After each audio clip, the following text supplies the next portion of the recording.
There you go. See? Hey everyone, this is Dad's Toys and Things, and this is the Eureka SPRK Camp Stove Portable Butane Fuel Stove.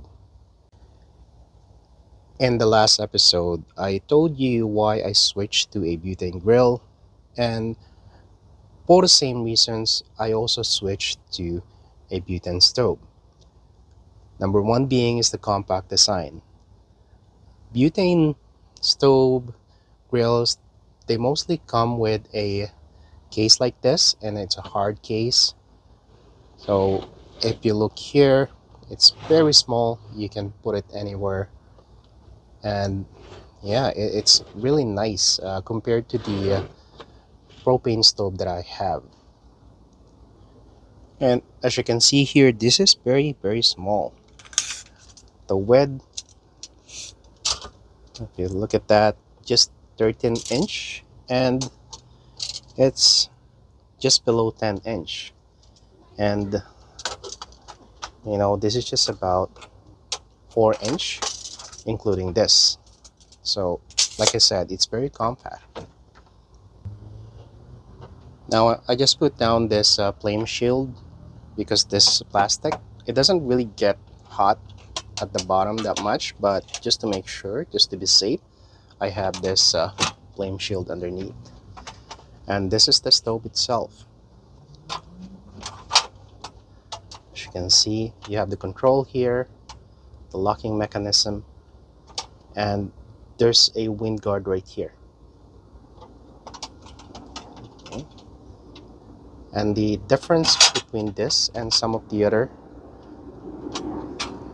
butane stove is you have this adjustable peak on one side,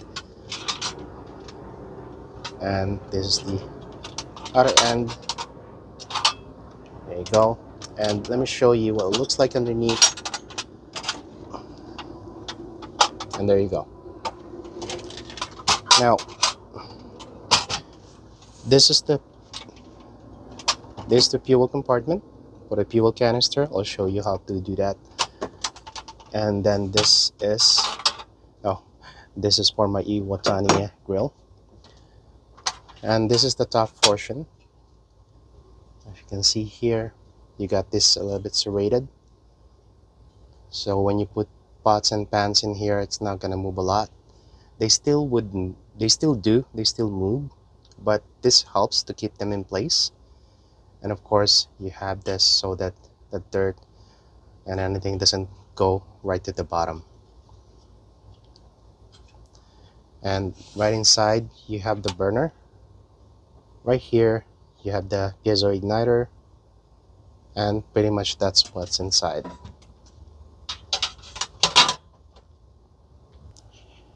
Now, what I love about this stove is how easy it is to put in the fuel canister. You see this notch right here, and here you see this mechanism. Just line them up like that, and then here, let me show you this one. Push it down, and that's it. It's locked. Okay, and then close this, and to ignite, just push it a bit, and then once you get past that, there you go. You can see that flame right there. And let's get a little bit closer to the flame, and you can use this to simmer because this is really adjustable. So let me show you.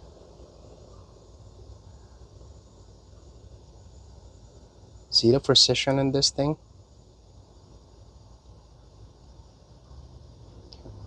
There you go. At the minimum, let's see how low it can go. And here you can see that you still have that flame. So if you want to simmer, that's really good.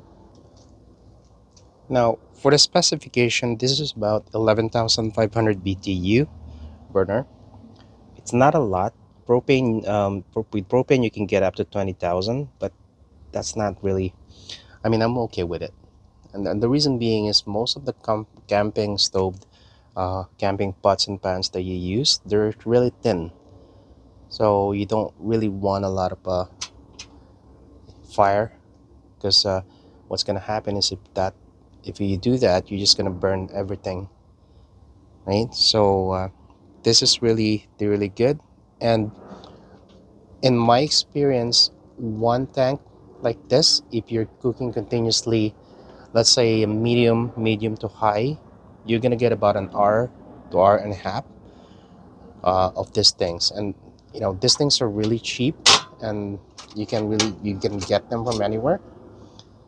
So yeah, I mean, that's fine. Compare that to a propane tank, which is very heavy.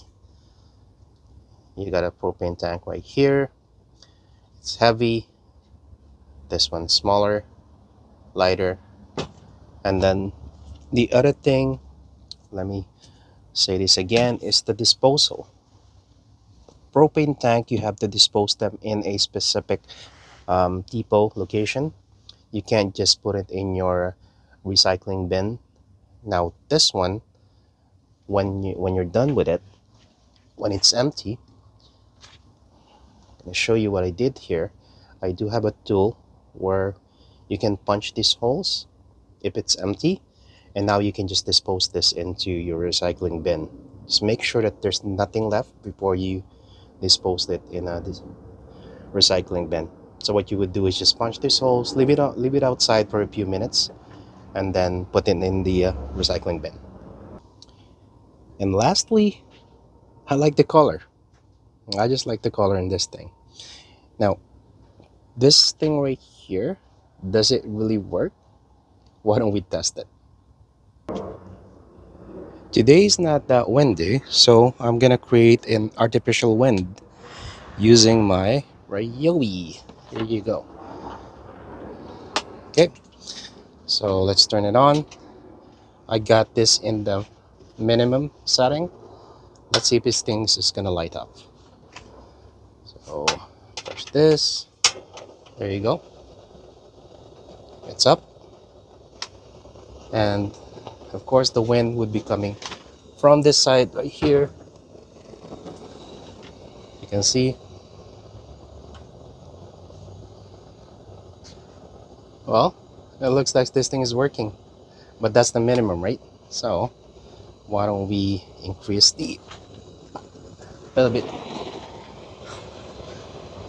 That's the medium. Okay, why don't we put it high? Look at that. That this is on the highest, directed at the flame, and this is not going out. Okay. Now I'm gonna try to lower the flame, and I'm gonna try to put it out. See if I can lower it down, and there you go. But you have to really lower the flame down before it gets affected by the wind. And really, this is on the highest setting. That thing is on the highest setting and blowing directly here. So again, you have your wind, you got the guard right here, and you know what? This is actually on top. But see if I can start this thing. There you go. See? And that's one of the reasons why I like this Spark butane stove. And once again, thank you for watching, and please don't forget to click that like, share, subscribe, and hit that notification bell so you know when a new video is out. And I will see you on the next one. Bye.